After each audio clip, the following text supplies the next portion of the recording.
So in this video we will be discussing financial risk.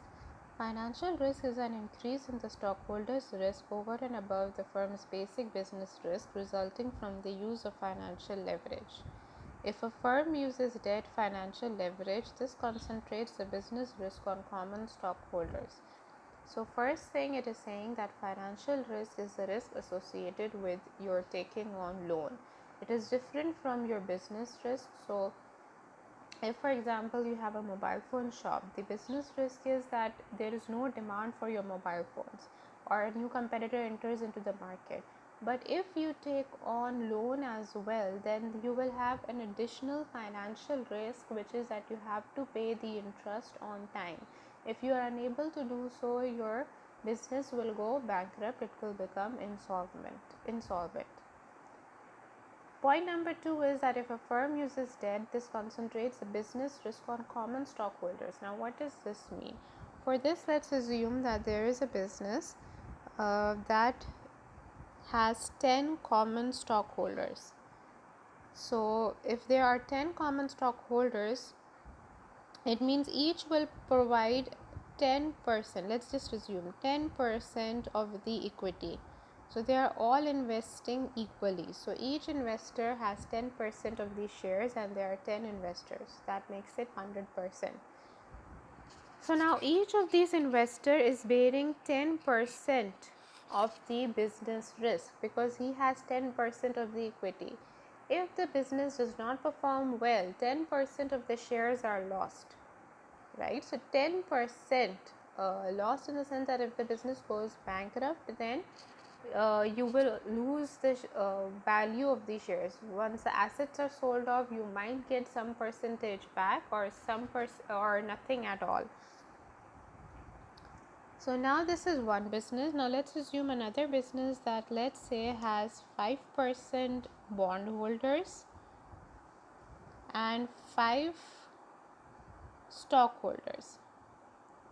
So in total you have 10 investors over here as well, but 5 are giving you the money in the form of loan, they are bondholders, and 5 are giving you in the form of equity, so they are the stockholders.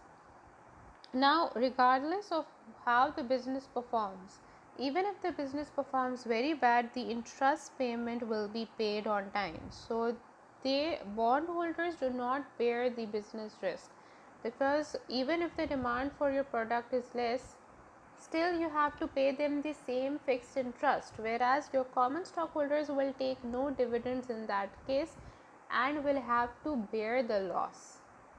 So your bondholders are not going to bear any loss, they will get their fixed interest payment, whereas the common stockholders, who are now 5, will have to bear even more risk. So their risk has doubled. These 5 investors, 100 divided by 5, are bearing 20% of the business risk. Each investor over here will bear 20% of the business risk, whereas over here they were bearing 10% of the business risk. There were 10 people, 10 लोग थे, तो जाहिर सी बात है risk ज़्यादा divide हो गया, losses ज़्यादा डिवाइड हो गए, whereas 5 people रह गए तो losses अब कम लोगों में डिवाइड हो रहे हैं. So 20% risk each person will have to bear in this case. This is what this means.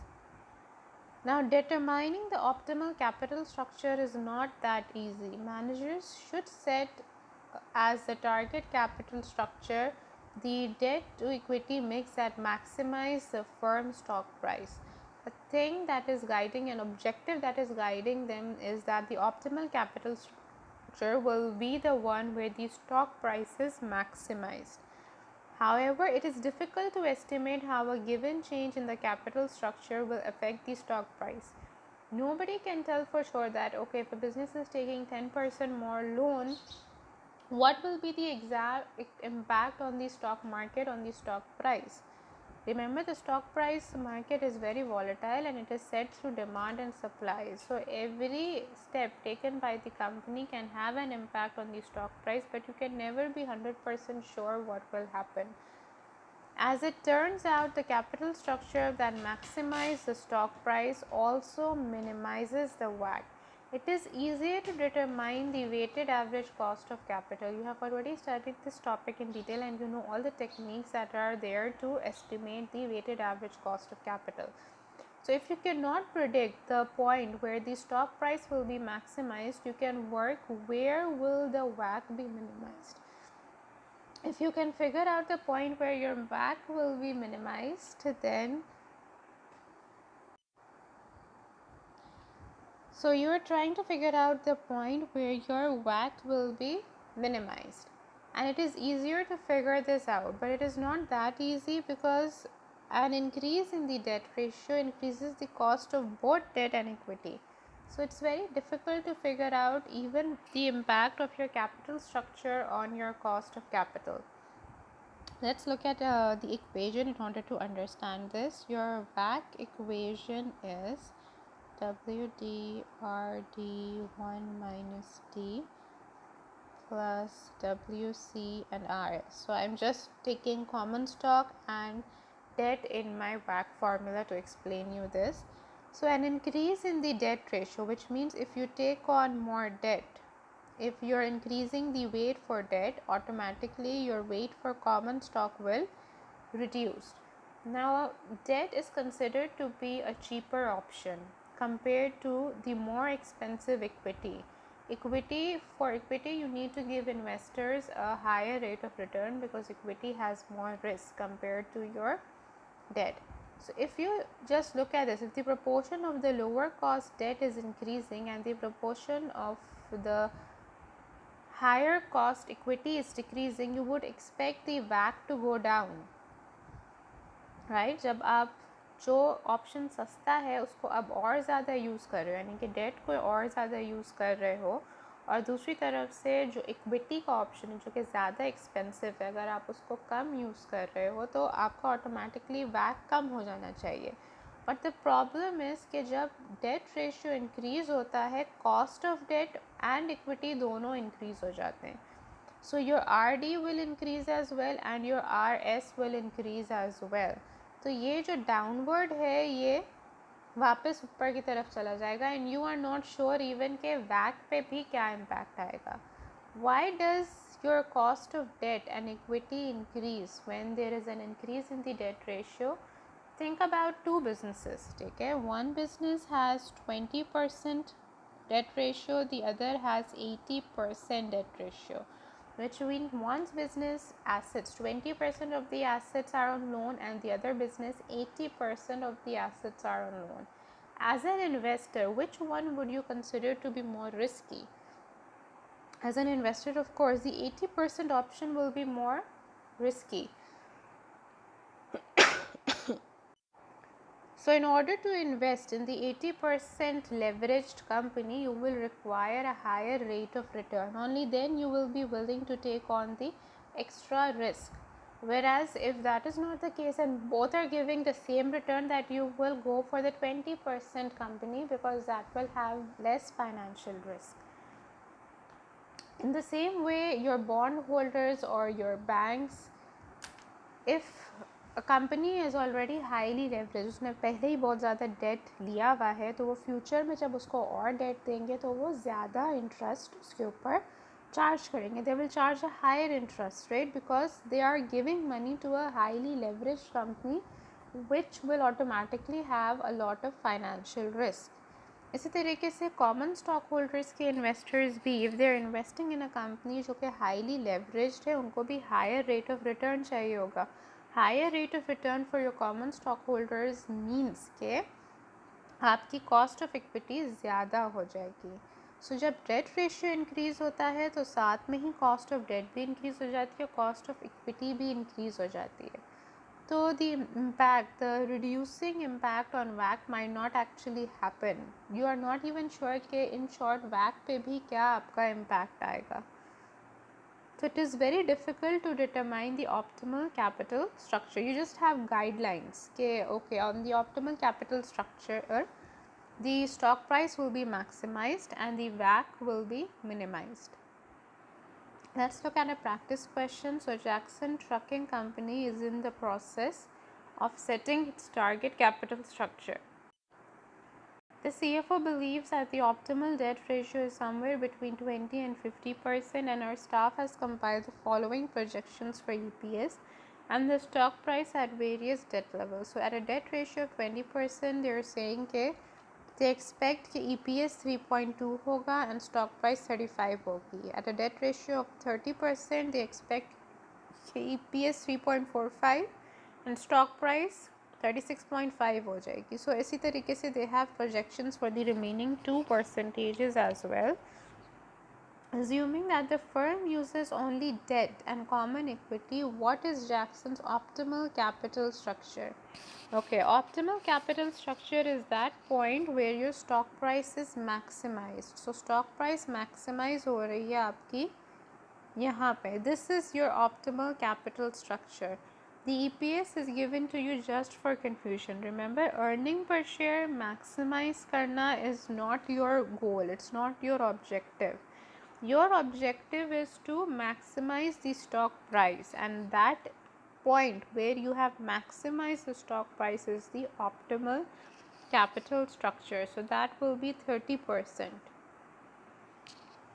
At what debt ratio is the company's WACC minimized? And we just studied that the point where the stock price is maximized is the point where your WACC is minimized.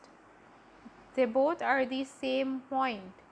So it means at the debt ratio where WACC will be minimized will also be 30%. So you don't have to calculate anything, and if just from looking at the table you know that the optimal capital structure is at the 30% debt ratio, and where you have the optimal capital structure is the point where your WACC is minimized. So the debt ratio where WACC is minimized is also 30%. The answer for this is 30%.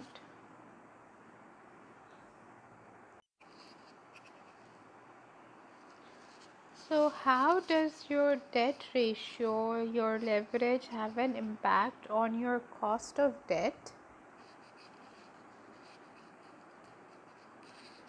and your cost of equity? This is not easy to determine. Cost of debt is but relatively easy to determine because you can go to different banks and you can ask them, okay, we have 80% loan already.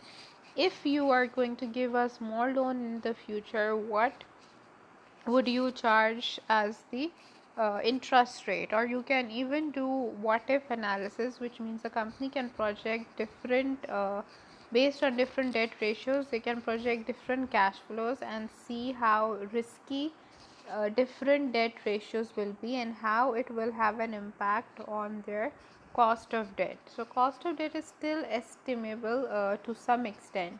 It is even more difficult to estimate the cost of equity.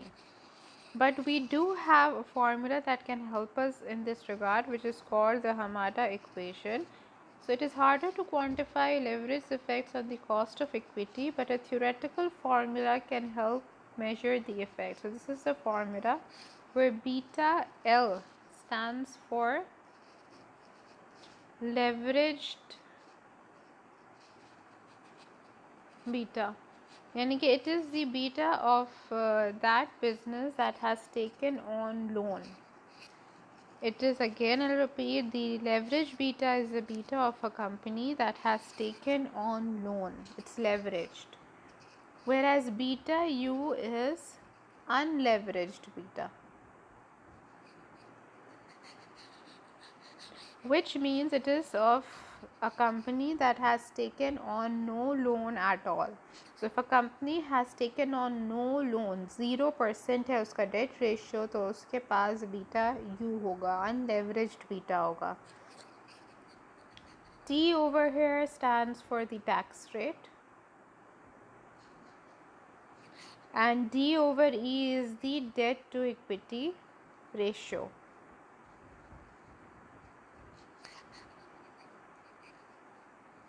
So you can plug in different debt to equity ratio. आप different loan के levels देख सकते हो, and based on that you can figure out के what will be the leverage beta of the company. Remember, beta measures the systematic risk. So over here even you are measuring risk through your beta, and if you can figure out this, then you can figure out the cost of equity. Once you have the beta, then you can use the CAPM model to figure out what is the cost of equity. You can also, if you have the leverage beta, you can also figure out the unleveraged beta as well. So you have two formulas. We will do a practice question in order to understand how are we supposed to use these formulas.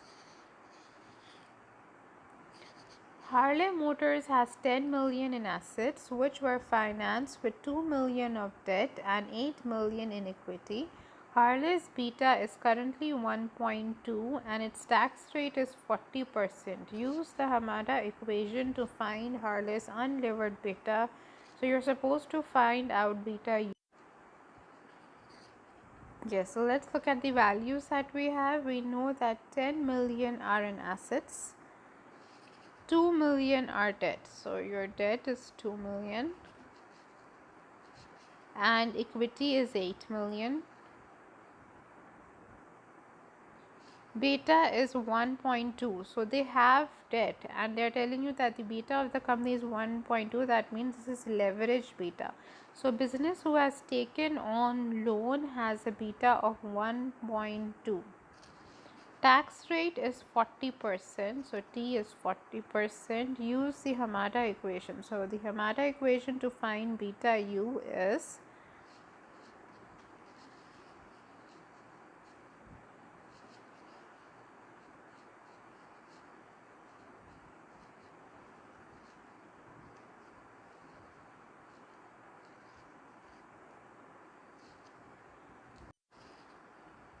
sorry, I made a mistake while writing the formula, so I'm writing it once again.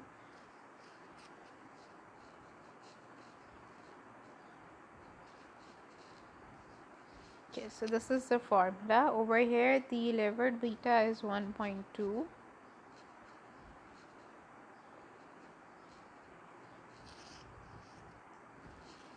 The tax rate is 40%. And the debt to equity ratio, so the debt is 2 million and divided by the equity, which is 8 million. So if we solve this, our beta U is coming 1.043. This is our unleveraged beta. Now let's try to understand what is this telling us. This is telling us that if Harley Motors takes on no loan at all, unleveraged means no loan. So if Harley Motors takes on no loan at all, 1.043 is its unleveraged beta, which means this is the business risk of Harley Motors. Business risk is जब business ने कोई loan नहीं लिया हुआ होता, जो inherent होता है उसका operations में risk. So 1.043 is measuring that. This is the unleveraged beta. अगर बिज़नेस कोई भी लोन नहीं लेगा सो तब भी 1.043 का रिस्क है बिज़नेस में. Whereas if the business takes on loan तो उसका leveraged beta हो जाएगा 1.2. So if the business takes on debt to equity, if the business takes on 2 million of debt, उसका beta U increase हो जाएगा 1.2 पे. So the beta will increase from 1.043 to 1.2 because the business is more risky. Beta is a measure of risk. So अब ये business ज़्यादा risky है, 1.2 का beta है अब इसका. Okay, so I hope this is clear. Now moving on to another practice question. Use the Hamada equation to calculate the unleveraged beta for firm X with the following data. Beta L is 1.25, T is 40%, debt to assets ratio is 0.42 and equity to asset ratio is 0.58. I have even given you the answer. Your answer should come 0.8714. So let's try this. Okay, now over here you have the debt to assets and you have the equity to assets. In the formula you need debt to equity ratio. So first thing is that you need to calculate what is the debt to equity ratio. You can use these two formulas to figure that out. Debt to assets ratio is 0.42 and equity to assets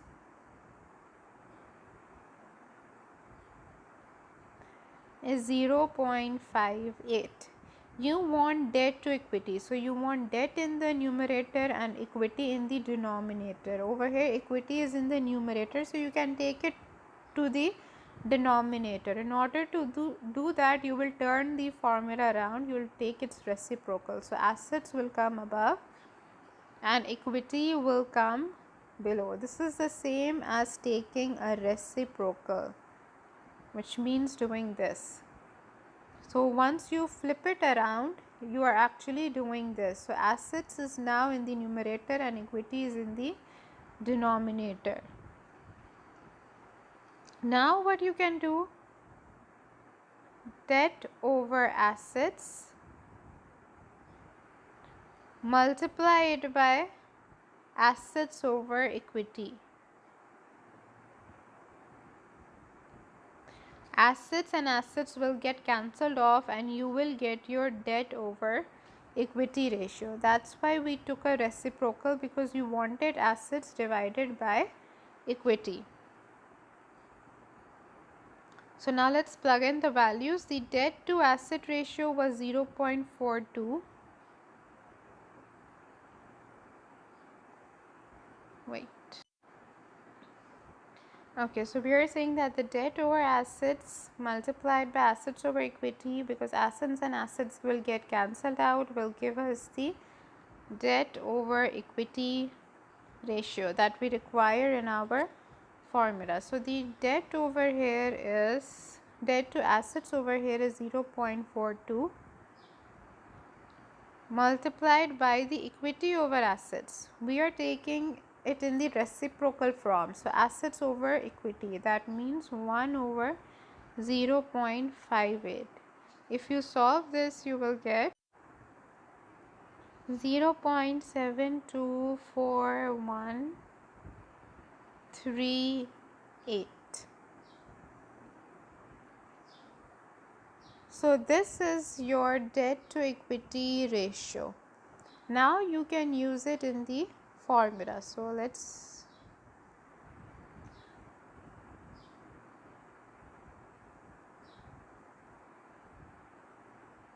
use the formula. Beta L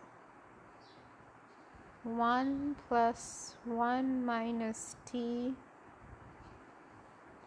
D over E. This is the formula. Beta L is 1.25.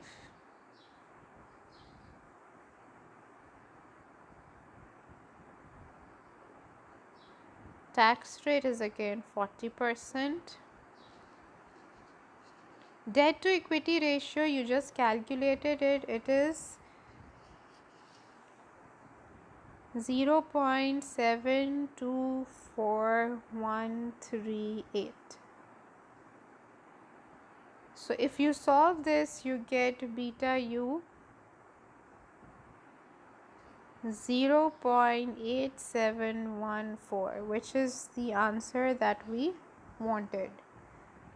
So again, the beta u, the unleveraged beta is 0.8714. So this is measuring the risk of the business if it takes on no loan. And the risk of the business if it takes on loan is 1.25. The risk has increased from 0.8714 to 1.25. Now let's see what we are supposed to do in the second part of the question. What would be the cost of equity for firm X at equity to assets ratio of 1, which means no debt, and 0.58 if RF, the risk-free rate is 5% and the risk premium is 4%. So now we are supposed to calculate the cost of equity. We know how to calculate the leveraged beta and the unleveraged beta. Now, how do we use that to figure out the cost of equity at different levels? Because we are interested in the cost of equity. At different debt to asset ratios, what is the impact on your cost of equity? So, first we will do it for no debt. No debt means you're talking about beta u. No debt का मतलब है कि आप अनलेवरेज्ड beta की बात कर रहे हैं, because unleveraged beta tells you कि in a no debt situation, zero debt situation, what is the business risk. So this you already have.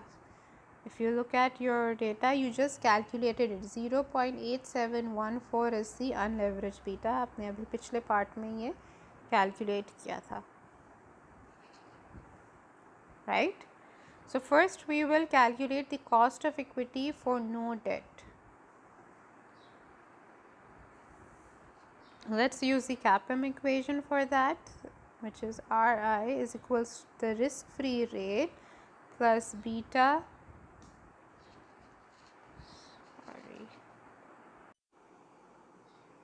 beta I RM minus RF, which is the risk premium. This is your CAPM formula. So the risk-free rate is 5%, 0.05.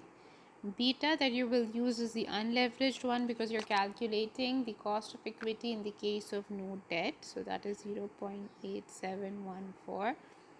RM minus RF is given to you. The whole risk premium is given to you. RPM means risk premium. So the risk premium is 0.04. You get an answer of 8.49%. So this is the cost of equity for the business if it takes on no debt. Now in the second part of the equation, you are supposed to calculate the cost of debt at 0.58, at an equity to asset ratio of 0.58. So let's go back to our question. We calculated it for the equity to asset ratio of 0.58. This was the original information that was given to us. Okay, I'm going to erase this a bit so that we can see. Okay, so over here the information that was given to us, it said beta L is 1.25, debt to asset ratio 0.42 and equity to asset 0.58. So the information that was given to us, it was given for an equity to asset ratio 0.58. So at that the beta, the leveraged beta is 1.25. We have the leveraged beta for that point. So we're going to calculate it for that. The leveraged beta for this point, beta L, is, let me go back one more time, 1.25. So we're going to use 1.25 once again in the CAPM model. So RI is equals to, risk-free rate is still 0.05. But now beta that we will use is 1.25 and the market risk premium is 0.04. So this is giving us an answer of 0.1 or 10%. Always remember to convert your answer into a percentage. So you can see the cost of equity is higher over here.